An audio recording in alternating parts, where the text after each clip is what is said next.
اعوذ باللہ من الشیطان الرجیم بسم اللہ الرحمن الرحیم الحمدللہ رب العالمین سبحانک لا علم لنا الا ما علمتنا انک انت العلیم الحکیم صلی اللہ علی النبی الامی وآلہ وسلم۔ السلام علیکم ورحمۃ اللہ وبرکاتہ۔ جی جناب، کیا حال احوال ہیں سب ساتھیوں کے؟ امید کرتی ہوں کہ ہماری پچھلی دو گفتگو میں ہم نے بہت کچھ آیات قرآن کے حوالے سے مولا علی علیہ السلام کی ولایت کے عقیدے کے بارے میں سنا سمجھا، اور الحمدللہ ہم رب العزت کی عطا سے اس عقیدے میں راسخ ہوئے اور اس قابل ہوئے کہ ہم اس عقیدے کو نہ صرف خود اپنی قبر تک لے جا سکیں بلکہ اپنی اولادوں میں بھی منتقل کر سکیں۔ رب فرماتا ہے قرآن پاک میں، قل ان اللہ یضل من یشاء ویہدی الیہ من اناب الذین آمنوا وتطمئن قلوبہم بذکر اللہ الا بذکر اللہ تطمئن القلوب۔ سبحان اللہ۔ پھر فرماتا ہے الذین آمنوا وعملوا الصالحات طوبی لہم وحسن مآب۔ اللہ اکبر۔ رب کہتا ہے بے شک اللہ تعالیٰ جو گمراہی کا راستہ اختیار کرتا ہے اسے گمراہ کر دیتا ہے، وَيَهْدِي إِلَيْهِ مَنْ أَنَابَ، اور جو اس کی طرف جانے کی طلب رکھتا ہے، انابت رکھتا ہے، اس کو وہ اپنی طرف آنے کی ہدایت دے دیتا ہے۔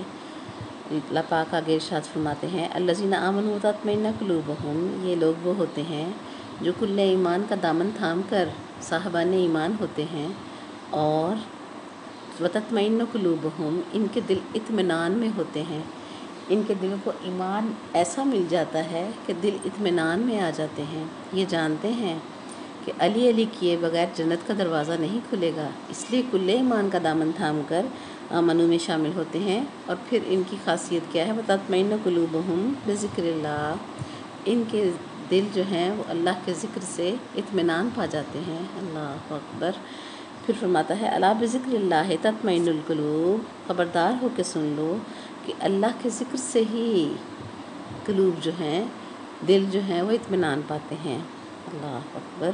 رب کہتا ہے الذین آمنوا وعملوا الصالحات، وہ لوگ جو اس طرح کا ایمان لاتے ہیں، جو مودت اہل بیت علیہم السلام ادا کرتے ہوئے اور عقیدہ ولایت علی علیہ السلام کو اپناتے ہوئے ایمان لاتے ہیں، وعملوا الصالحات، اور پھر وہ اپنی زندگی میں نیک اعمال کی ادائیگی کرتے ہیں، طوبی لہم وحسن مآب، ان کے لیے خوشخبری ہے اور ان کے لیے بہترین ٹھکانے ہیں۔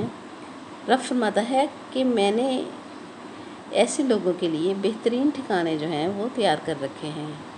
اب اللہ کریم جو ہے وہ بڑا بے نیاز ہے، لاکھوں نشانیوں کے باوجود نہ چاہے تو وہ کسی ایک کو بھی ایک نشانی بھی نظر نہ آئے، وہ نہ چاہے تو کوئی ہدایت نہ پا سکے۔ دلائل، نشانیاں، ان سے ہدایت پانے کے لیے ایک شرط اللہ نے رکھی ہے، اور وہ ہے یہدی الیہ من اناب۔ اللہ اکبر۔ اناب کا لفظی معنی رجوع کرنے والا، طلب رکھنے والا، شوق رکھنے والا، اس کھوج کا جذبہ اس میں ہو کہ میں حق تلاش کروں اور اللہ مجھے حق دکھا دے، اور اپنے دل سے وہ اللہ کے قریب آنا چاہے تو اسے ہدایت نصیب ہو جاتی ہے۔ یاد رکھیں، ہدایت اللہ کریم کی بہت عزیز ترین جو ہے وہ چیز ہے، اللہ کو بہت محبوب ہے ہدایت۔ یہ دولت اللہ کریم ہر راہ چلتے کو نہیں دیتا، بغیر طلب کے، بغیر انابت کے ہر کسی کو یہ نہیں دیتا، ہر کسی کو پکڑ کر اللہ کریم یہ دولت نہیں تھماتا۔ وہ قادر کریم ہے، اس کے سامنے اس کی کوئی مخلوق پر نہیں مار سکتی۔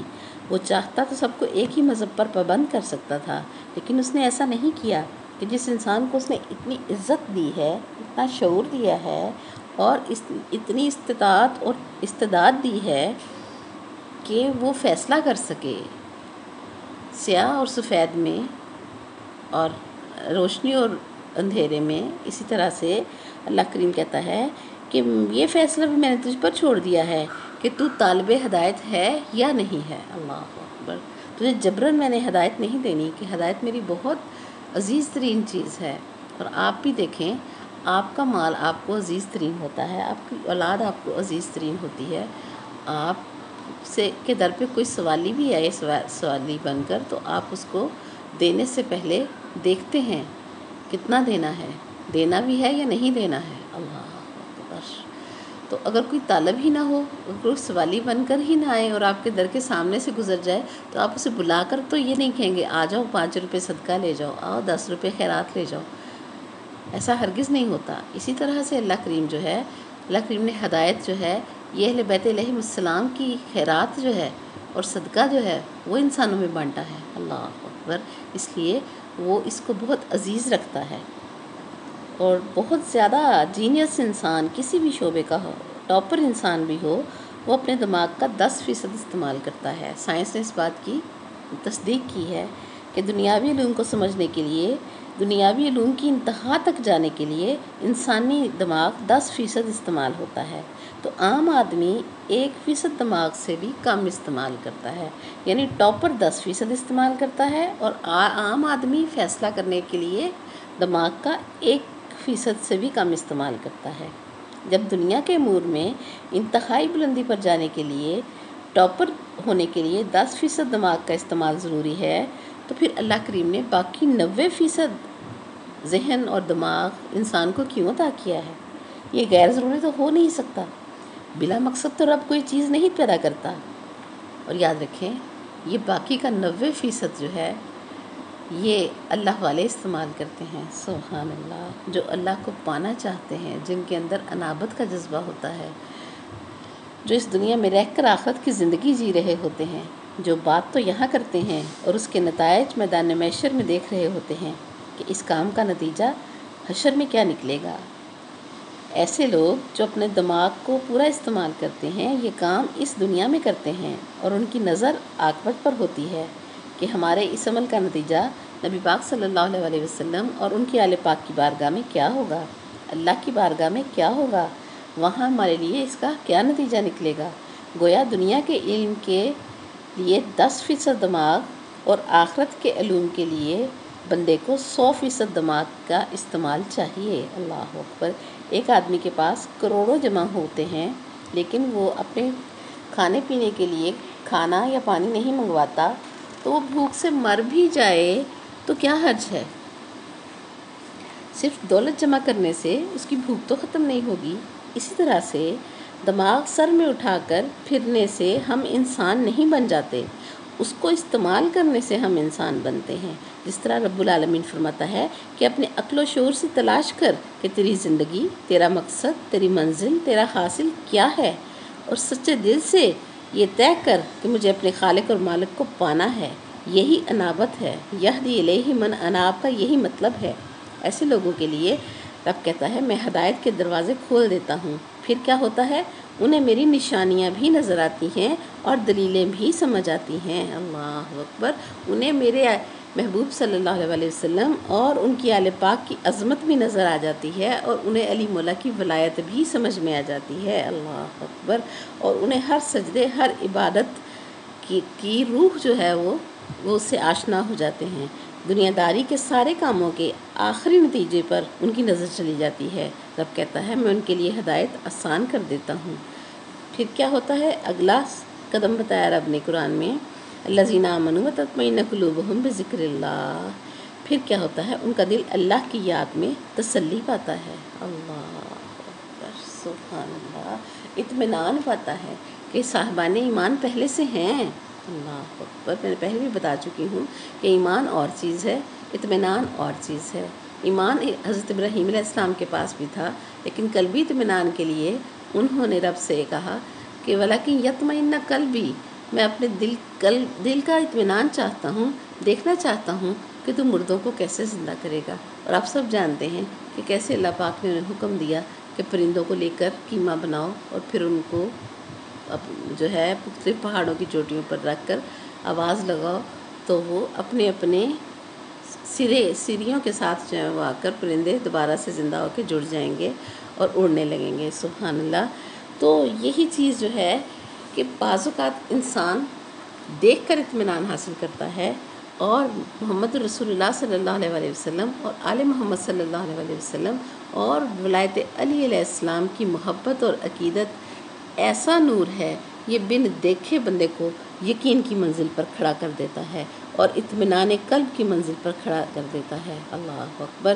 ایسے لوگوں کا اللہ سے تعلق ایسا ہو جاتا ہے کہ دل کی کوئی دھڑکن بھی اس کے تصور کے بغیر نہیں جانے دیتے، کوئی کام اس کے نام کے بغیر شروع یا ختم نہیں کرتے۔ ہر کام، ہر سفر، ہر آرام، ہر حال میں ان کا دل اللہ کی یاد سے سج جاتا ہے۔ اللہ کی یاد کے بغیر، رب کے تصور کے بغیر، اللہ اکبر، جینے کا وہ سوچ بھی نہیں سکتے۔ یاد رکھیں، امام جعفر صادق علیہ السلام سے جب کسی نے سوال کیا کہ اللہ کے ذکر میں اتنی شیرینی، اتنی لذت، سبحان اللہ، تو انہوں نے جواب دیا کہ ہمارا ذکر کرنا بجائے خود اللہ کریم کا ذکر کرنا ہے۔ اسی لیے تو نبی کریم صلی اللہ علیہ وسلم نے بار بار حکم دیا ہے کہ اپنی جب بھی مل کر بیٹھا کرو، اپنی مجلسوں کو ذکر علی سے جو ہے وہ زینت بخشا کرو۔ ذکر اللہ سے نہیں فرمایا، ذکر علی علیہ السلام سے زینت بخشا کرو، سجایا کرو، سبحان اللہ، تاکہ وہ قبولیت کی منزل حاصل کریں، تمہارا مل بیٹھنا جو ہے وہ عبادت بن سکے، کیونکہ ذکر علی عبادہ فرما چکے ہیں۔ اللہ اکبر، یہ خود بہت بڑی منزل ہے۔ ایسے شخص کی دنیا بھی دین بن جاتی ہے، اور رب کہتا ہے وَلِمَنْ خَافَ مَقَامَ رَبِّهِ جَنَّتَانِ۔ اللہ اکبر، اہل جنت وہ ہوں گے جو اپنے رب کے سامنے کھڑے ہونے سے ڈریں گے۔ اب اہل جنت کی عبادت کیا ہے، یہ بھی نبی کریم صلی اللہ علیہ وسلم سے پوچھا گیا، تو فرمایا جیسے دنیا میں زندہ رہنے کے لیے تم سانس لیتے ہو، اس طرح سے سانس لینا جو ہے وہ جنت میں عبادت ہوگی۔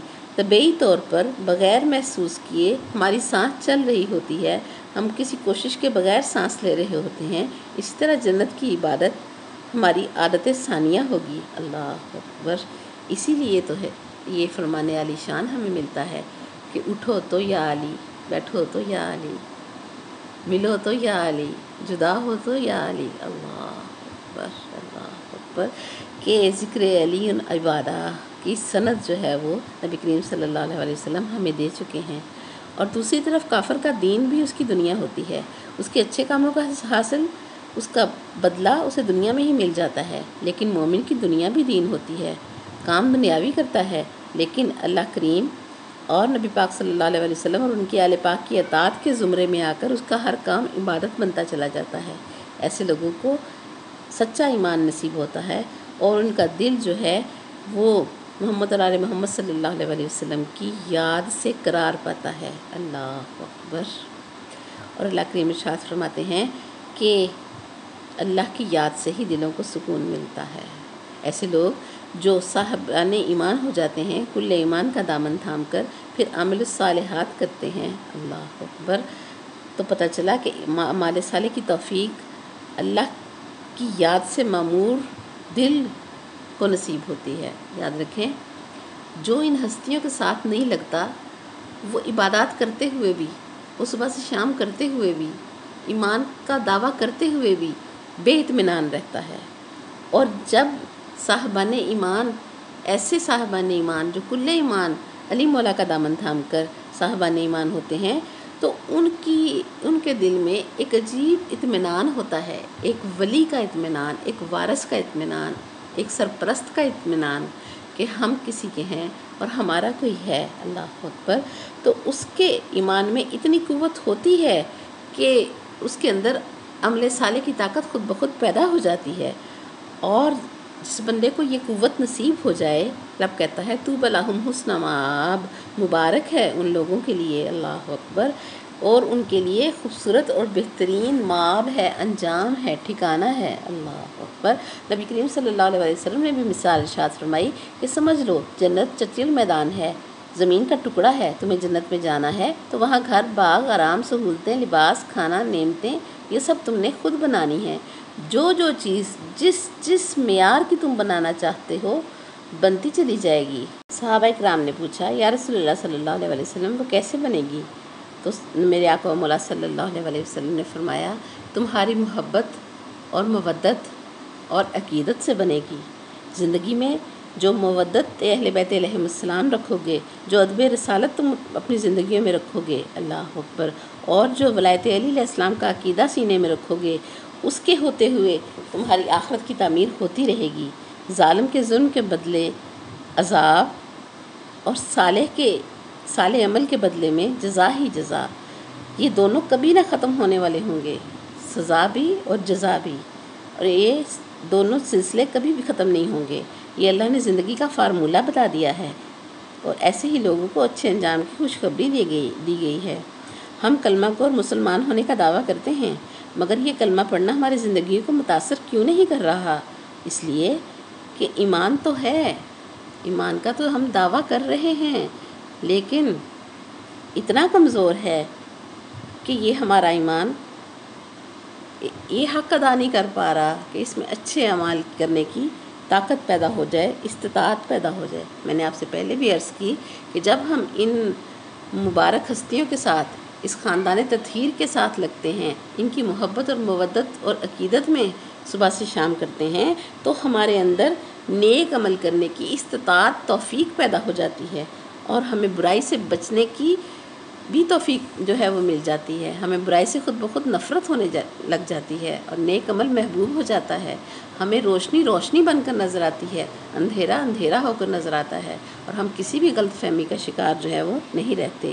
اللہ اکبر۔ اس لیے ہمیں ایمان کے پودے کو پانی دینا چاہیے، ایمان کے پودے کی گوڈی کرنی چاہیے، اور ہمیں تاکہ ہمارے ایمان کی جڑوں میں ادب رسالت مآب صلی اللہ علیہ وسلم ہو، مودت اہل بیت علیہم السلام ہو، اور ولایت علی علیہ السلام کا عقیدہ ہو۔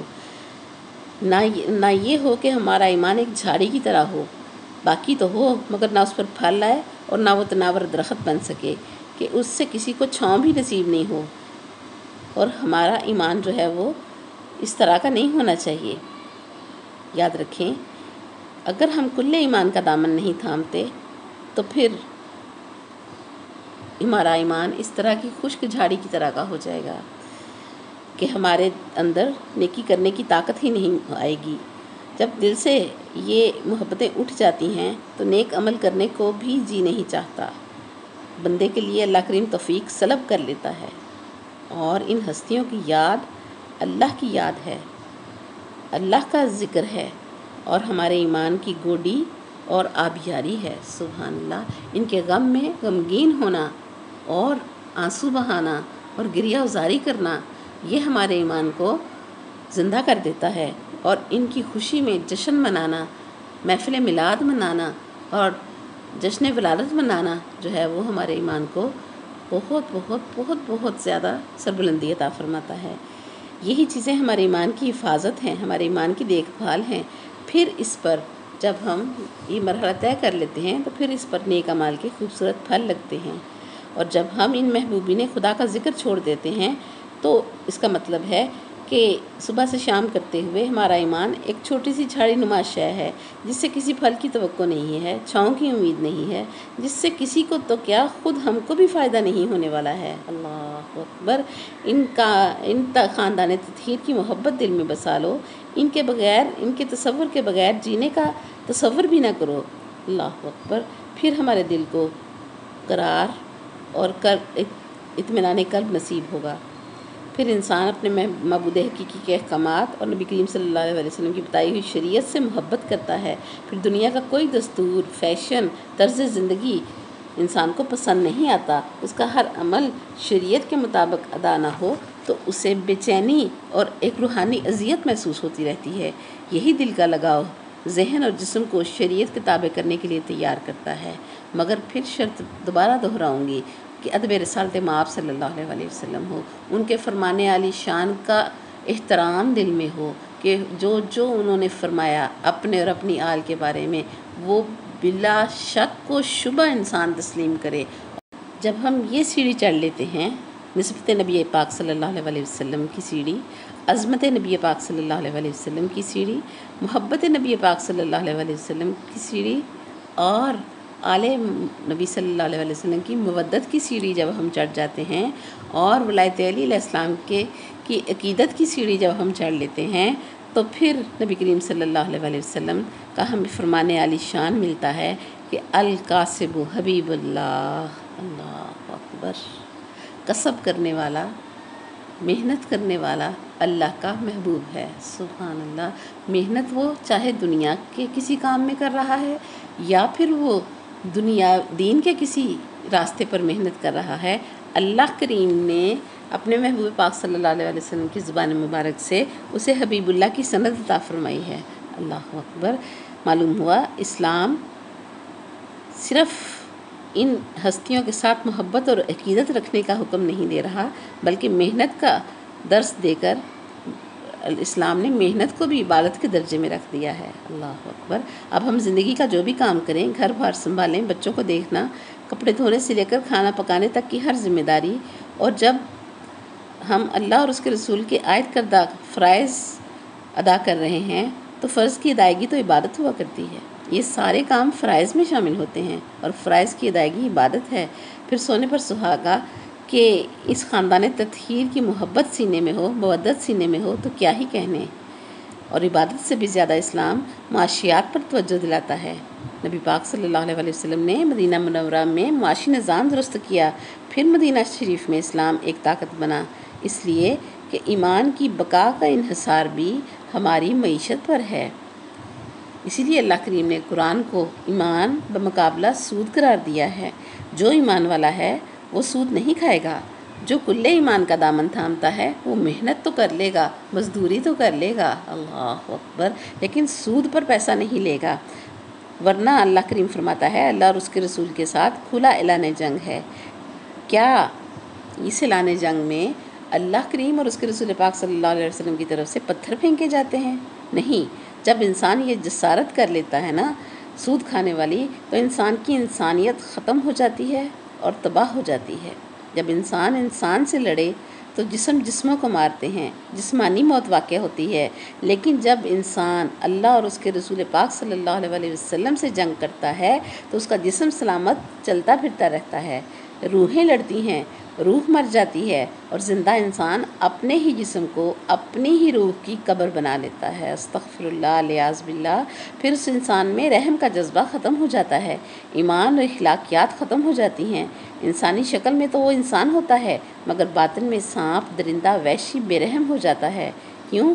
کہ ایمان مر گیا، کل ایمان کا دامن چھوٹ گیا، یقین مر گیا، اللہ اکبر، اس کا توکل مر گیا رب کے اوپر، جو اس کا توکل تھا کہ جب وہ مجھے زندگی دینے پر قدرت رکھتا ہے تو وہ مجھے رزق بھی عطا کرے گا، اور اس نے سود لینا شروع کر دیا تو پھر انسان کا اندر ختم ہو چکا، اس کے اندر صرف درندگی رہ جاتی ہے، اور درندہ تو آپ سب سمجھتے ہیں خون پی کر سیراب ہوتا ہے، اس سے نیچے اس کا پیٹ نہیں بھرتا۔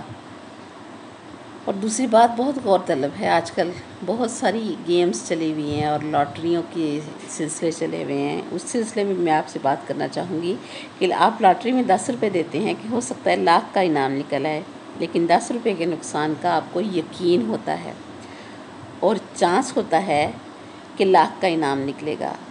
یہ جوا ہے جس میں نقصان یقینی ہو اور نفع کی امید ہم لگائیں، اس کو قرآن جوا کہتا ہے، اور نفع یقینی اور نقصان کا اندیشہ ہو تو یہ سود ہے، یعنی نفع اور نقصان دونوں کا احتمال نہ ہو، لیکن یہ یقینی ہو کہ پیسے لیں گے سود پر تو نفع مل جائے گا، تو یہ نفع یقینی ہے، نقصان کا اندیشہ نہیں ہے تو یہ سود ہے۔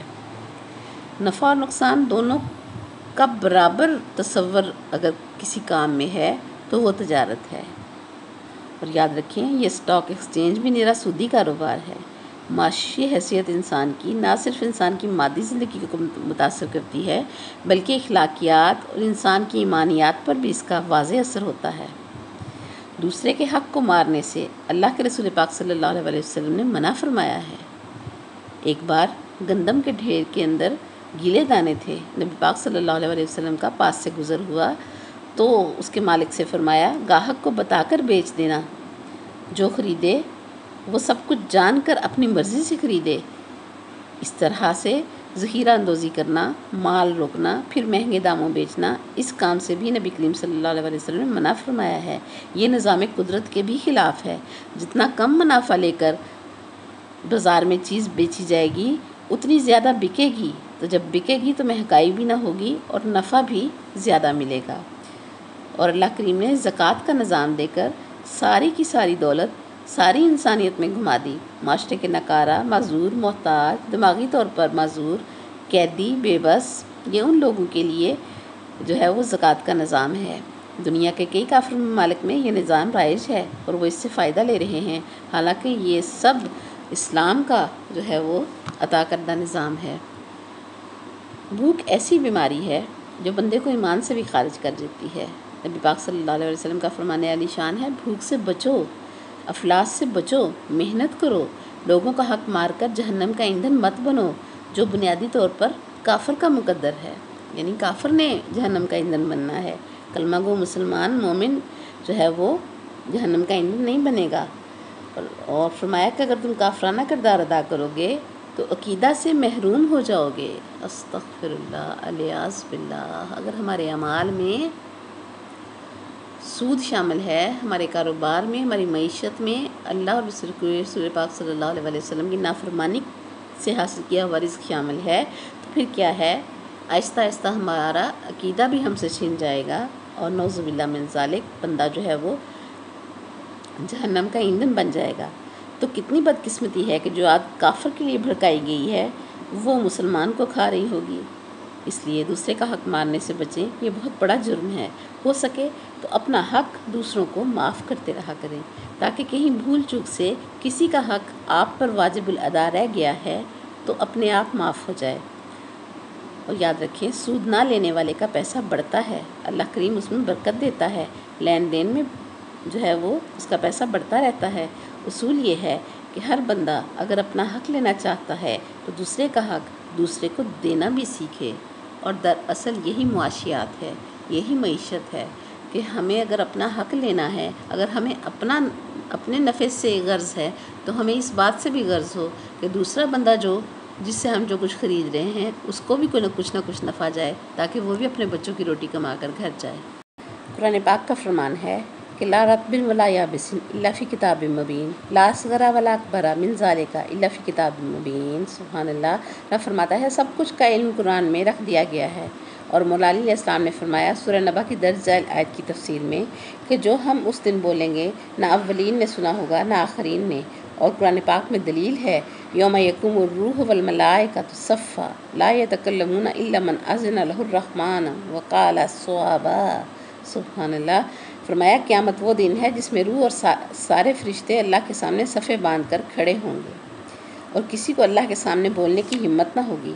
یاد رکھیں، روح اور فرشتے فرمایا گیا ہے۔ ملا نے روح سے مراد فرشتہ جبرائیل علیہ السلام لے لیا ہے، جبکہ سرکار صادق علیہ السلام نے مولا ارشاد فرماتے ہیں کہ روح وہ مخلوق ہے جو جبرائیل اور میکائیل سے عظیم تر ہے۔ اسی لیے تو اللہ پاک نے روح والملائکہ تو فرمایا ہے۔ جبرائیل اور میکائیل ملائک میں شامل ہیں۔ اور سورہ قدر میں بھی رب فرماتا ہے تنزل الملائکۃ والروح فیہا باذن ربہم، کہ اس رات میں بھی نازل کیے جاتے ہیں اور کیے جاتے رہیں گے فرشتے اور روح۔ سبحان اللہ۔ اور سورہ نبا میں فرما رہا ہے اس دن کھڑے ہوں گے روح اور سارے فرشتے صف بنا کر۔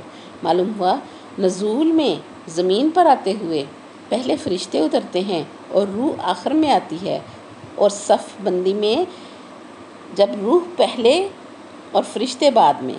یہ دلیل ہے کہ روح فرشتوں کے مقابلے میں ذی وقار ہے کہ جب زمین پر اترنا ہو تو فرشتے ہراول دستے کی طرح آگے ہوتے ہیں اور روح بعد میں آتی ہے۔ تنزل الملائکۃ والروح، اللہ اکبر۔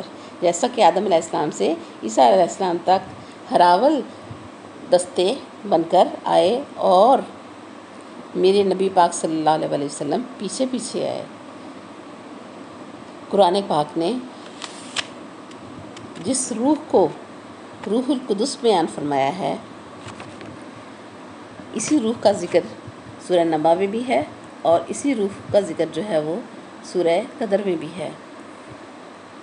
اسی روح القدس سے عیسیٰ علیہ السلام کو مدد دی گئی۔ رب فرماتا ہے وَأَيَّدْنَاهُ بِرُوحِ الْقُدُسِ، ہم نے عیسیٰ کی تائید روح القدس سے کروائی۔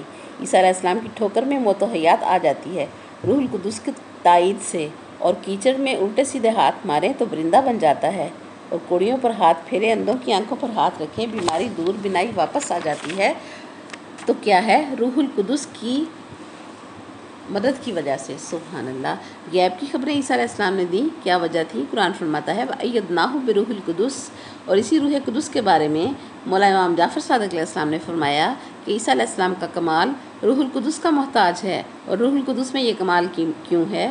فرمایا روح القدس نے ہم خاندان طہیر، ہم 14 کے کمالات کے باغ میں سے کچھ رس جو ہے وہ چکھ لیا تھا۔ سبحان اللہ۔ اب اللہ کریم کا ارشاد ہے کہ روح القدس بھی کھڑے ہیں اور فرشتے بھی کھڑے ہوں گے، اور کسی کو بولنے کی ہمت نہیں ہوگی الا من اذن له الرحمن وقال صوابا، سوائے اس کے جس کو بولنے کی رحمان نے اجازت دی اور اذن دے دیا ہے، اور وہ اذن والا اس دن جو بولے گا وقال صوابا، جو کچھ بھی بولے گا ٹھیک بولے گا۔ سبحان اللہ۔ اور تفسیر اہل بیت علیہ السلام میں مولا صادق علیہ السلام کا فرمان ہے کہ ہم ہی وہ 14 ہیں جو اللہ کے اذن شدہ ہیں، جن کو اللہ کریم بولنے کی اجازت دے چکا ہے۔ جس دن للہ الواحد القہار کی چوٹ پڑ رہی ہوگی، اس دن روز قیامت توحید غضبناک ہوگی اور مشیت کبریائی برہم ہوگی، اور اس حالت غضب الہی میں جو لوگ بول سکیں گے اور اس کبریا سے اپنی بات منوا سکیں گے، وہ اس کی حالت کریمی میں کیا نہیں منوا سکتے۔ سبحان اللہ۔ سوچنے کی بات تو یہ ہے کہ اتنے غضبناک دن میں اور اتنی غضبناک حالت میں یہ ہستیاں اس سے اپنی بات منوا سکیں گی، تو پھر اس کی حالت کریمی، جب وہ کریم ہوتا ہے، رحیم ہوتا ہے، غفور ہوتا ہے، غفار ہوتا ہے، ستار ہوتا ہے، تو اس کی اس حالت میں وہ کیا کچھ نہیں منوا سکتے۔ روز قیامت یہ اذن والے ہی بندوں کو جہنم اور جنت میں پھینکنے کا سرٹیفکیٹ رکھتے ہیں۔ یہ ہمارا ہے اور یہ جہنم کا ہے، یہ ہمارا ہے، یہ سقر کا ہے، یہ ہمارا ہے، یہ سعیر کا ہے، یہ ہمارا ہے، اللہ اکبر، یہ جنتی ہے۔ سبحان اللہ۔ مولا علی فرماتے ہیں حاذا لی و حاذا لک کی صدائیں جو ہیں ہم لگائیں گے، اور مولا حسین علیہ السلام کو تو فرمایا انا اجزا بکا یا حسین، اللہ کریم نے ارشاد فرمایا اے حسین تیرا بدلہ میں ہوں، اور جزا کہتے ہیں پورے بدلے کو۔ سوچیں اللہ کریم کو کہ حسین علیہ السلام کا بدلہ اپنے سوا اسے کوئی اور نظر ہی نہیں آیا، کہ نہ کوئی حسین بن سکا حسین علیہ السلام کے بعد، اور اللہ ہونے کا دعویٰ لوگوں نے کیا، نبوت اور رسالت کے دعوے بھی کیے گئے، مگر حسین علیہ السلام ہونے کا دعویٰ روز قیامت تک کوئی نہ کر سکے گا۔ اور مولا علی فرماتے ہیں ہم ہی وہ اذن دیے گئے لوگ ہیں، اور ہم روز قیامت جو کہیں گے بالکل صحیح کہیں گے۔ سبحان اللہ۔ حق بیان کریں گے۔ مولا علی نے فرمایا سب سے پہلے سید اکبر میرا مولا صلی اللہ علیہ وسلم کھڑا ہوگا، سبحان اللہ، اور وہ خطبہ دے گا، اور اللہ کی وہ حمد بیان کریں گے کہ پہلے کسی نے اللہ کی ویسی حمد اور صفت نہ سنی ہوگی، نہ اولین اور آخرین میں سے کسی نے سنی ہوگی۔ پھر فرمایا میں علی کھڑا ہوں گا اور میں بھی اللہ کی حمد و ثنا بیان کروں گا کہ آدم علیہ السلام سے عیسیٰ علیہ السلام تک اور شب محشر تک کسی نے بھی ایسی حمد اور ثنا جو ہے وہ سنی نہ ہوگی، ایسی صفات بیان کروں گا۔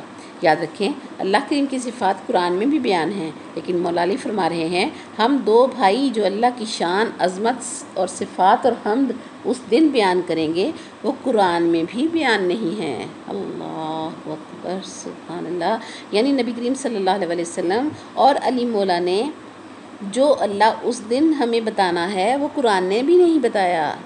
سورہ قوف میں رب ارشاد فرماتا ہے بل ہوا قرآن مجید فی لوح محفوظ، بلکہ وہ قرآن مجید لوح محفوظ میں ہے، اور قرآن لوح محفوظ کا کچھ حصہ ہے۔ اور امام بصیری رحمۃ اللہ علیہ نے اپنے قصیدہ بردہ شریف میں نبی صلی اللہ علیہ وسلم کو خطاب کر کے کہہ رکھا ہے کہ اے میرے رسول صلی اللہ علیہ وسلم، تیری سخاوت یہ ساری کائنات ہے، دنیا اور آخرت مل کر کائنات بنتے ہیں، اور تیرے لیے اللہ نے کائنات بنائی تھی، تو نے صدقہ کر دی، تیری سخاوت ہے، اور لوح و قلم دونوں کا علم تیرے علم کا تھوڑا سا حصہ ہے، قرآن لوح کا حصہ اور لوح ہمارے نبی صلی اللہ علیہ وسلم کے علم کا حصہ، یعنی قرآن ہمارے نبی پاک صلی اللہ علیہ وسلم کے حصے کا حصہ ہے۔ اور نبی کریم صلی اللہ علیہ وسلم نے یہی فرمایا تھا کہ یا علی علموں کا علمی، تو میرا علم ہے یا علی۔ یاد رکھیں اللہ کا علم وسیع تر ہے قرآن کے علم سے، اور مولا علی نے کوفہ کے منبر پر بیٹھ کر فرمایا تھا انا علم اللہ وائی، میں اللہ کا علم ہوں۔ سبحان اللہ۔ آدم علیہ السلام سے ہر نبی تک اور ہر نبی نے یہ فرمایا کہ علمنی ربی، کہ مجھے میرے رب نے علم دیا ہے، مجھے میرے رب نے پڑھایا ہے، رب کا ذکر کیا۔ کسی نبی نے نہ کہا کہ اللہ نے ہمیں پڑھایا ہے، اللہ نے ہمیں علم دیا ہے، لیکن فقط مولا علی ہمیں یہ کہتے ہوئے ملتے ہیں کہ میں اللہ کا علم ہوں، انا علم اللہ الوائی، اللہ اکبر۔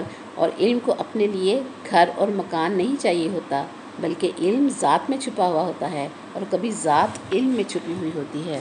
اور یاد رکھیں قیامت بھی اسی لیے خلق کی گئی ہے کہ جن کے لیے کائنات بنائی گئی، ان کے حقداروں اور اہل بیت علیہم السلام کی مودت رکھنے والوں اور مولا علی کا عقیدہ دل میں لے کر عمل کرنے والوں کو اور ان کی دشمنی رکھنے والوں کو جزا اور سزا دی جا سکے۔ اللہ اکبر۔ قیامت کے دن کا مقصد ہی یہی ہے، انعام اور سزا ملے گی ان کے حقداروں اور دشمنوں کو۔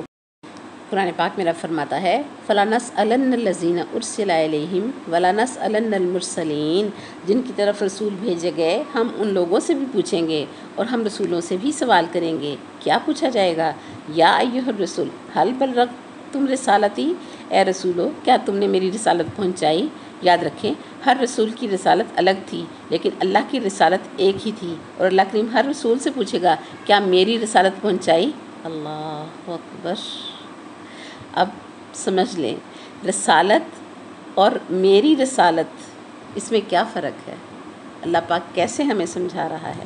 قرآن میں واضح کر دیا یا ایھا الرسول بلغ ما انزل الیک من ربک وان لم تفعل فما بلغت رسالتہ۔ آج اے میرے رسول پاک صلی اللہ علیہ وسلم، آج عملاً ولایت علی علیہ السلام کا اعلان آپ نے نہ کیا تو آپ نے میری رسالت کا کوئی کام نہ کیا۔ رب اپنے رسول پاک صلی اللہ علیہ وسلم سے فرما رہا ہے کہ اے میرے محبوب صلی اللہ علیہ وسلم، 23 سال جو تم نے پہنچایا وہ تیری رسالت تھی، اور جو آج پہنچانا ہے وہ میری رسالت ہے۔ اور یہی سوال تمام رسولوں سے ہوگا کہ فَلَنَسْأَلَنَّ الَّذِينَ أُرْسِلَ إِلَيْهِمْ وَلَنَسْأَلَنَّ الْمُرْسَلِينَ۔ اللہ اکبر۔ ہر رسول جو ہے وہ جواب دے گا کہ ہم نے پہنچائی تھی، جنہوں نے نہیں مانی اے اللہ تو ان کو پوچھ۔ اور اپنے رسول کریم صلی اللہ علیہ وسلم، اپنے محبوب صلی اللہ علیہ وسلم سے اللہ کریم فرما رہا ہے کہ 23 سالوں میں ہر محنت کو وہ رسالت مانتا ہے، مگر نبی صلی اللہ علیہ وسلم کی رسالت مانتا ہے، اپنی رسالت نہیں مانتا۔ اور نبی صلی اللہ علیہ وسلم کی رسالت تو آپ کے کلمے نماز اور اذان میں ہو، اور اللہ کریم کی رسالت ہمارے کلمے اذان اور نماز اور تشہد کی گواہیوں میں نہ ہو تو سوچنے کا مقام ہے۔ اللہ اکبر۔ سورہ کاف میں رب ارشاد فرماتا ہے القیا فی جہنم کل کفار عنید۔ القیا جمع کا صیغہ ہے، تم دونوں ڈال دو، فی جہنم جہنم میں، کل کفار عنید ہر کافر کو، ہر منکر کو۔ قرآن میں موسیٰ علیہ السلام کو عصا ڈالنے کے لیے فرمایا تو فرمایا القِ، اے موسیٰ ڈال دے، لیکن یہاں فرما رہا ہے القیا تم دونوں ڈالو۔ کوئی دو بڑے ہیں جن کو فرمایا جا رہا ہے۔ مولا صادق علیہ السلام سے پوچھا گیا تو فرمایا یہ دونوں بزرگ میرے نانا محمد رسول اللہ صلی اللہ علیہ وسلم اور میرے دادا علی مولا علیہ السلام ہیں۔ میرے نانا سے کہا جائے گا کہ آپ اپنے ہر کافر کو، نہ ماننے والوں کو جہنم میں ڈال دو، اور علی مولا سے کہا جائے گا کہ تو اپنے ہر منکر کو جہنم میں ڈال دے۔ اللہ کریم نے خود نہیں چنا بلکہ فرمایا اے رسول صلی اللہ علیہ وسلم اپنا انکار کرنے والوں کو جہنم میں ڈال دو، اور مولا علی سے فرمایا اے علی جس نے تیرے فضائل و کمالات میں شک کیا اور بے یقین ہو کر رہا اسے جہنم میں ڈال دو۔ یاد رکھیں بہت سوچنے سمجھنے کی بات ہے۔ نبی کریم صلی اللہ علیہ وسلم کا انکار بندے کو جہنمی بناتا ہے، اور مولا علی علیہ السلام پر شک کرنا بندے کا ٹھکانہ جہنم میں بنا دیتا ہے۔ استغفر اللہ، الیاذ باللہ۔ اللہ کی نظر میں مولا علی علیہ السلام پر شک کفر کے برابر ہے۔ اس کی وجہ یہ ہے کہ اللہ کو دونوں کی محبت میں اپنی محبت نظر آتی ہے۔ حبیب اللہ اگر رسول پاک صلی اللہ علیہ وسلم ہیں تو پھر اذن اللہ، عین اللہ، لسان اللہ، اللہ اکبر، جنب اللہ، یہ ساری کی ساری شانیں جو ہیں وہ مولا علی پاک کے پاس ہیں۔ آج کے لیے اتنا ہی۔ وآخر دعوانا الحمدللہ رب العالمین۔ سبحانک اللہم و بحمدک ونشہد ان لا الہ الا انت نستغفرک ونتوب الیک۔ السلام علیکم ورحمۃ اللہ وبرکاتہ۔